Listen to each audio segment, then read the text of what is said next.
வருங்கால தமிழக அரசு அதிகாரிகளே வணக்கம். வெல்கம் டு டிஎன்பிஎஸ்சி ஆர்மி கற்க கசடற. தொடர்ச்சியாக நம்ம சேனலில் வீடியோக்கள் வரதே இல்லை. ஏன்னா கடைசியாக நான் வந்து இந்த கட் ஆஃப் வீடியோ கொடுத்துருந்தேன். இந்த குரூப் 4ல் எவ்வளோ கட் ஆஃப் வரும் அப்படின்னு சொல்லி அனாலிசிஸ் பண்ணி ஒரு வீடியோ கொடுத்துருந்தேன். அதுக்கப்புறம் கொடுக்கவே இல்லை. என்ன காரணம்னா எலெக்ஷன் வந்தது இல்லைங்க. தொடர்ச்சியாக எலெக்ஷன் டியூட்டி இருக்குங்க. நாங்கள் விஏஓ இருக்கிறனால எங்களுக்கு கொஞ்சம் அதிக ஒர்க்கே இருக்கும். அதனால் வந்து தொடர்ச்சியாக வீடியோ டைமுக்கு கொடுக்க முடியல. இப்போ எதுக்காக கொடுத்துருக்கோன்னா இந்த ஆனுவல் பிளானர் வந்து ரிவைஸ் பண்ணி கொடுத்துருக்காங்க. அதில் என்னென்ன டீட்டெயில்ஸ் இருக்குங்கிறதுக்காக தான் இந்த வீடியோங்க.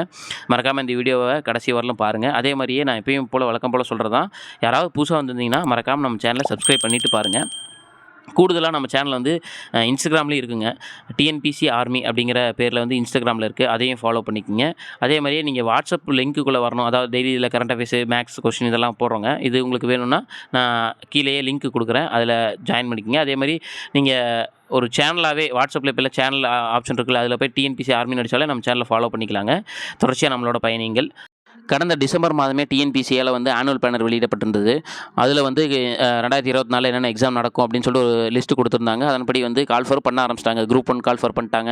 அதே மாதிரி குரூப் 4 வந்து ஜனவரி மாதமே கால் ஃபார் பண்ணிட்டாங்க. நடுவில் இந்த எலெக்ஷன் இருந்ததுனால ரொம்ப கேப்பாகவே இருக்குது. டிஎன்பிசி வரலாற்றில் இவ்வளோ கேப்பான ஒரு எக்ஸாம் இல்லவே இல்லை. ஏன்னா ஜனவரி பிப்ரவரியில் கால் ஃபார் பண்ணி ஜூன் மாதம் எக்ஸாம் நடக்குதுன்னா எவ்வளோ கேப் இருக்குதுங்க. இதெல்லாமே நடந்து முடிச்சுங்க. அதுக்கப்புறம் வந்து தொடர்ச்சியாக எக்ஸாமும் கால் ஃபார் பண்ணுறாங்க. அதுக்கு முன்னாடி ஒரு சின்ன திருத்தமாக ஒரு ரிவைஸ்டு ஆனுவல் பிளானர் கொடுத்துருக்காங்க. இதில் என்னென்ன மாற்றங்கள் இருக்குது அப்படிங்கிறத பார்க்கலாம் வாங்க. பழைய ஆனுவல் பிளானரில் வந்து குரூப் 2 எக்ஸாம் வந்து மே மாதம் கால் ஃபர் பண்ண போகிறதாகவும் அதனோட எக்ஸாம்ஸ் வந்து ஆகஸ்ட் மாதம் நடக்கிறதாகவும் இருந்ததுங்க. ஆனால் இந்த டைம் வந்து ரிவைஸ் ஆனுவல் பிளானர் கொடுத்தாங்களே, அதில் ஒரு சிறிய மாற்றம் நடந்திருக்குதுங்க. இதே எக்ஸாம், அதாவது இந்த குரூப் 2 எக்ஸாம் மற்றும் குரூப் 2 எக்ஸாம் ரெண்டுமே வந்து மே மாதத்துக்கு பதிலாக ஜூன் மாதம் 28ஆம் கால் ஃபர் பண்ணுற போகிறாங்க. அதனோட எக்ஸாமினேஷன் வந்து செப்டம்பர் வந்து 28ஆம் நடக்க போகுதுங்க. அதற்கு முன்னாடியே வந்து இப்போ முந்தானத்தே ஒரு எக்ஸாம் வந்து கால் ஃபர் பண்ணியிருக்காங்க. என்னென்னா குரூப் 1B மற்றும் குரூப் 1C. இது வந்து கால்ஃபர் ஆனது வந்து 23/4. எக்ஸாம் வந்து ஜூலை 12ஆம் நடக்குதுங்க. இதுக்கு வந்து என்னென்ன குவாலிஃபிகேஷன் அப்படிங்கிறது எல்லாமே நோட்டிஃபிகேஷன் விட்டுருப்பாங்க. அதை கொஞ்சம் தெளிவாக பார்த்துங்க. ஒரு இதுக்கு வந்து லா படிச்சிருக்கணும், இன்னொரு இது வந்து இந்து சமய அறநிலையத்துறை மாதிரி. அதை கொஞ்சம் நல்லா தெளிவாக செக் பண்ணிக்கோங்க. அதே மாதிரியே வந்து உங்களுக்கு நிறையா இதில் என்னென்னா இன்டர்வியூங்கிறதையே வந்து தூக்கிட்டாங்க. இதுக்கு முன்னாடி வந்து குரூப் 2லாம் வந்து இன்டர்வியூங்கிற ஒரு ஆப்ஷன் இருக்கும். இப்போ வந்து குரூப் 2 இருந்தாலும் சரி, எந்த எக்ஸாமாக இருந்தாலும் மேக்ஸிமம் இன்டர்வியூவே தூக்கிட்டாங்க. இது வந்து ஒரு மிகப்பெரிய நல்லதுன்னு சொல்லலாம். ஒரு வெளிப்படைத்தன்மை இருக்கும். இதுக்கு முன்னாடியெல்லாம் கூட சும்மா அதாவது அது உண்மையோ பொய்யோ சொல்ல முடியாது. ஆனால் வந்து சொல்லுவாங்க குரூப் எக்ஸாம்லாம் இன்டர்வியூனா அமௌண்ட்டு தாங்கிற மாதிரி ஒரு வதந்திகளாக இருந்துகிட்டு இருந்தது. இப்போ இந்த வதந்திகளுக்கெல்லாம் முற்றுப்புள்ளி இருக்கிறாங்க. ஏன்னா இதுக்கு மேலே வந்து இன்டர்வியூங்கிறதே கிடையாது. நம்ம எக்ஸாமில் எழுதுகிற மார்க் மட்டும் தான் நமக்கு பேசும். இது ஒரு நல்ல விஷயம் தான். அது குரூப் 2வாக இருக்கட்டும், இல்லை வேறு எந்த எக்ஸாமாக இருந்தாலும் சரி. இப்போ ஏஓ எக்ஸாமுக்கும் அதே மாதிரி இன்டர்வியூ எல்லாமே தூக்கிட்டாங்க. இது ஒரு நல்ல விஷயங்கள். இதை தாண்டி நமக்கு என்ன ஒரு குழப்பக்கூடிய விஷயங்கள்னா, குரூப் 2 எக்ஸாமினேஷனுக்கு வந்து ஒரே ப்ரிலிமினரி எக்ஸாமினேஷன் அப்படிங்கிறாங்க. அதாவது செப்டம்பர் 28ஆம் ஒரே ப்ரிலிமினரி எக்ஸாமினேஷன் நடக்கும். இதன் பிறகு வந்து 2 மெயின்ஸ் இருக்குது. குரூப் 2க்கான ஒரு மெயின்ஸும் குரூப் 2Aக்கு ஒரு மெயின்ஸும் வச்சுருக்காங்க. இது வந்து கொஞ்சம் குழப்பக்கூடிய விஷயம். ஆனால் வேறு வழி இல்லைங்க. இதை வந்து நம்ம ஏற்றுக்கிட்டு தான் ஆகணும். இப்போ மே மாதம் வந்து 28ஆம் ஒரே எக்ஸாம் குரூப் 2 மற்றும் குரூப் 2Aக்கு வந்து ஒரே எக்ஸாமாக ப்ரிலிமினரி எக்ஸாமினேஷன் நடக்க போகுதுங்க. அதனோட சிலபஸ் என்னென்னு பார்த்தோம்னா, ஜென்ரல் ஸ்டடீஸை பொறுத்தவரையிலும் டிகிரி ஸ்டாண்டர்டில் ஆப்ஜெக்டிவ் டைப்புங்கிறாங்க. ஆப்ஜெக்டிவ் டைப்னா என்னென்னா 4ல் ஒரு ஆப்ஷன், இப்போ வந்து 5ல் ஒரு ஆப்ஷன் ABCD அல்லது E, இதில் ஏதாவது ஒன்று சூஸ் பண்ணணும். அதன் பிறகு மென்டல் எபிலிட்டியை பொறுத்தவரையிலும், அதாவது 10ஆம் வகுப்பு ஸ்டாண்டர்ட் தான். அதாவது மேக்ஸ் வந்து 25 மார்க்காக இருக்கும். ஜென்ரல் ஸ்டடீஸை பொறுத்தவரை 75 மார்க்காக இருக்கும். லாங்குவேஜை பொறுத்தவரையிலும் நம்ம தமிழ் அல்லது இங்கிலீஷ் ரெண்டில் ஏதாவது ஒன்று சூஸ் பண்ணிக்கலாம். இப்போ வந்து குரூப் 4க்கு வந்து ஒன்லி தமிழ் மட்டும் தான் சூஸ் பண்ணணும்னு இருந்தது. இப்போ குரூப் 2க்கு வந்து தமிழ் அல்லது ஆங்கிலம் எதை வேணாலும் நம்ம எடுத்துக்கலாம். அதே மாதிரி இதில் இன்னொன்று கவனித்தக்க விஷயம் என்னென்னா, இது வந்து எல்லாமே குவாலிஃபையிங் மார்க்ஸ் அப்படிங்கிறாங்க. குவாலிஃபையிங்னா என்ன அர்த்தம்னா, நீங்கள் இந்த கொஸ்டினில், அதாவது 200 கொஸ்டினில் 200 கொஸ்டினுமே எடுத்திருந்தாலும், நீங்கள் ஸ்டேட் ஃபஸ்ட்டே எடுத்திருந்தாலும் உங்களுக்கு வேலை இருக்குன்னு சொல்ல முடியாதுங்க. இது வந்து நீங்கள் வந்து அடுத்த மெயின்ஸ் எக்ஸாமினேஷன் போகிறதுக்கான ஒரு குவாலிஃபையிங் மார்க்ஸாக தான் இருக்கும். புரியுதுங்களா? இதன் பிறகு குரூப் 2க்கு வந்து மெயின்ஸ் எப்படி இருக்குன்னா, தமிழ் எலிஜிபிலிட்டி டெஸ்ட்டு பொறுத்தவரையிலும் அது வந்து நம்ம பக்கமாக எழுதுகிற மாதிரி டிஸ்கிரிப்டிவ் டைப்பில் இருக்கும். இதுவும் குவாலிஃபையிங் மார்க்ஸ் தான். இதுலேயும் நீங்கள் எவ்வளோ மார்க் எடுத்தாலும் அது பயனில்லை. அதுக்கடுத்து ஜென்ரல் ஸ்டடீஸை பொறுத்தவரையிலும் டிகிரி ஸ்டாண்டர்டில் இருக்கும், டிஸ்கிரிப்டிவ் டைப்பில் இருக்கும். அதாவது நீங்கள் 10வது 12வது பப்ளிக் எக்ஸாம் எழுதுறீங்களா, அந்த மாதிரி எழுதணும். இதுதான் ஸ்கோரிங். அப்போ உங்களுக்கு குரூப் 2ஓட வேலைகள் எதுக்குள்ள உறுதியாகணும்னா, மெயின்ஸ் எக்ஸாமினேஷன் எழுதுறப்ப தான் உறுதியாகும்.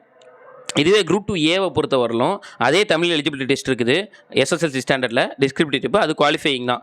இது எதுக்காக கொண்டு வந்திருக்காங்கன்னா, ஃபர்ஸ்ட் ஆஃப் ஆல் தமிழக அரசு இது எதுக்காக கொண்டு வந்ததுன்னா, இதுக்கு முன்னாடி வரலும் ஒரு நார்த் இந்தியன் நினச்சானா தமிழ்நாட்டில் வேலைக்கு வர முடியும். என்ன காரணம்னா, அவங்க வந்து லாங்குவேஜை பொறுத்தவரையிலும் இங்கிலீஷை சூஸ் பண்ணிட்டு எழுதிட்டு போயிடலாம். ஏன்னா உங்களுக்கு வந்து தமிழ், இங்கிலீஷ் 2லேயுமே தான் மாற்றி மாற்றி இருக்கும். அதில் நம்ம இங்கிலீஷை புரிஞ்சிருந்ததுன்னா அவனுக்கு தமிழே பேச தெரியலனாலும் அவன் வந்து தமிழ்நாடு அரசு வேலைக்கு வந்துடலாம். ஆனால் இப்போ வந்து தமிழ் எழுத படிக்க கண்டிப்பாக தெரிஞ்சிருக்கணும். அவன் நார்த் இந்தியனாகவே இருந்திருந்தாலும் தமிழ் எழுத படிக்க தெரிஞ்சிருந்துருக்கணும். புரியுதுங்களா? ஏன்னா இதில் வந்து தமிழ் குவாலிஃபையிங் மார்க்ஸ் அப்படின்னு ஒரு குவாலிஃபை பேப்பர் எதுக்கு கொடுக்குறாங்கன்னா இதுக்கு தான். அதாவது நம்ம தமிழில் கொடுத்துருக்க இங்கிலீஷில் எழுதணும், இங்கிலீஷில் கொடுக்குற தமிழ் எழுதணும். பேசிக்காக தமிழில் வந்து கொஞ்சம் கொஞ்சம் இருக்கும். ஓரளவுக்கு எல்லாருமே இந்த டைம் வந்து எழுதியிருப்பாங்க Tamil eligibility test group 2A அப்போவே தெரிஞ்சிருந்திருக்கும் உங்களுக்கு தமிழ் எலிஜிபிலிட்டி டெஸ்ட் வந்து எவ்வளோ ஈஸியாக இருக்குன்னு சொல்லிட்டு. அதனால் இதை நினச்சி ஒரி பண்ண வேணாம். இதில் என்ன பயப்படத்தக்க இன்னொரு விஷயம்னா குரூப் 2A மறுபடியும் இன்னொரு மெயின்ஸ் என்ன இருக்குதுன்னா மீதி எல்லாமே மறுபடியும் ஒரு ஆப்ஜெக்டிவ் டைப்பில். அப்போ 2 எக்ஸாம் எழுதணும். குரூப் 4 மாதிரியே 2 எக்ஸாம் எழுதணும்.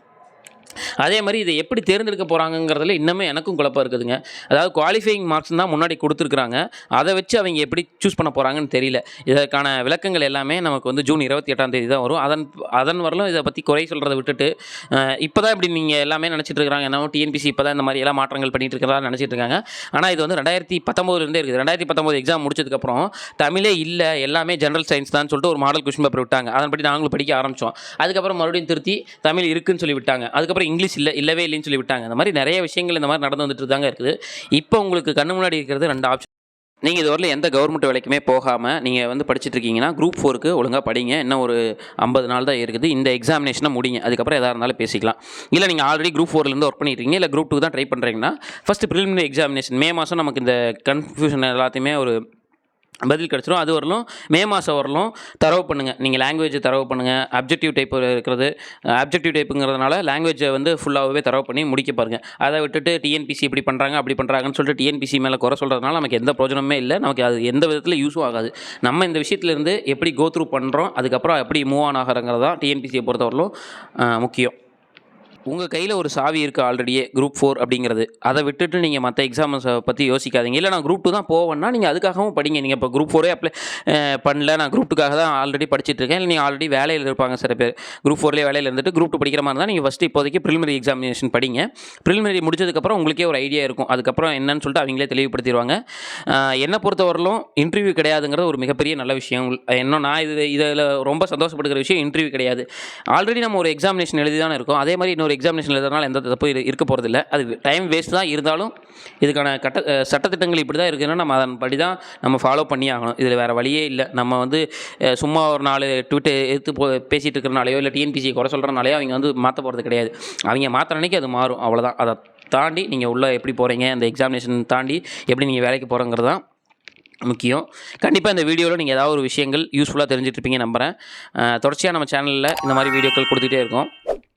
நம்ம சேனலை ஃபாலோ பண்ணிக்கோங்க. வேறு யாராவது டிஎன்பிசி படிக்கிற உங்கள் ஃப்ரெண்ட்ஸ் இருந்தாலும் அவங்களுக்கு இதை ஷேர் பண்ணுங்கள்.